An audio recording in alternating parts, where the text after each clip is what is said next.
On pourrait résumer ce contexte en 3 changements fondamentaux qui ont pu émerger au cours des 10 dernières années, suite entre autres à l'émergence de Facebook. On a tout d'abord l'évolution des comportements avec une société de plus en plus connectée, des gens qui ne vont pas hésiter à dire ce qu'ils pensent sur les réseaux sociaux et sur Internet en général, donc c'est énormément d'informations qui est publique et qui a plus ou moins d'impact sur les marques. Le deuxième changement fondamental, c'est l'évolution des process de décision.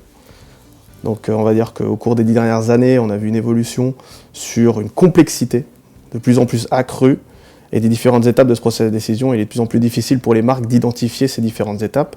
Et enfin, le troisième, il est beaucoup plus contextuel au niveau des entreprises avec une uberisation du business, avec des nouveaux modèles qui ont pu émerger comme le système de souscription à la Spotify, Deezer, ou alors à la Uber, à la Airbnb.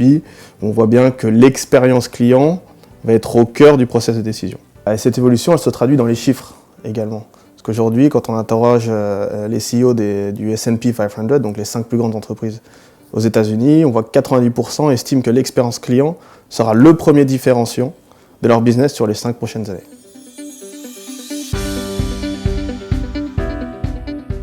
Alors l'impact à la taille de l'enjeu, à savoir remettre le client au centre de la stratégie pour avoir une expérience client qui soit la plus optimisée possible, peu importe le canal, peu importe le réseau, que ce soit offline ou online. Cela se traduit également par des déplacements de flux d'investissement qui vont passer notamment de l'acquisition pure, avec tout ce qui est l'investissement classique, vers de l'investissement autour de l'information contextuelle, pour remettre l'expérience client au centre de la stratégie média et marketing.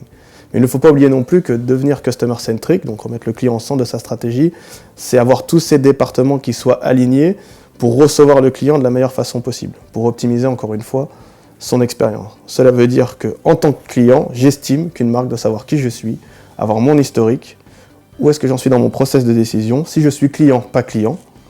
Et si je parle au customer service, le marketing doit le savoir. Si je suis employé, le marketing doit le savoir.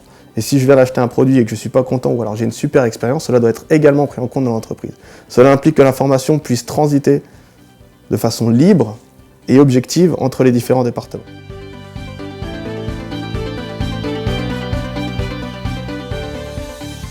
La mission de Sprinklr est très simple, elle est d'aider nos partenaires à devenir customer-centric. Sprinklr va réaliser sa mission en se basant sur 5 piliers technologiques qui vont partir de la market research vers les technologies de listening, la gestion de l'outbound collaborative entre les agences et les marques sur la création de contenu et les aspects éditoriaux, également la partie inbound, quand les gens vont pouvoir échanger avec les marques, ce qui a un impact énorme sur le process de décision. On va aussi traiter toute la partie social CRM, donc on va pouvoir capturer toutes ces informations, les enregistrer dans un historique et connecter ça à un écosystème existant, comme par exemple avec les outils de CRM ou les outils des mailing and marketing automation. Et enfin, on va pouvoir traiter toute la partie advocacy, détection d'influenceurs et gestion des programmes.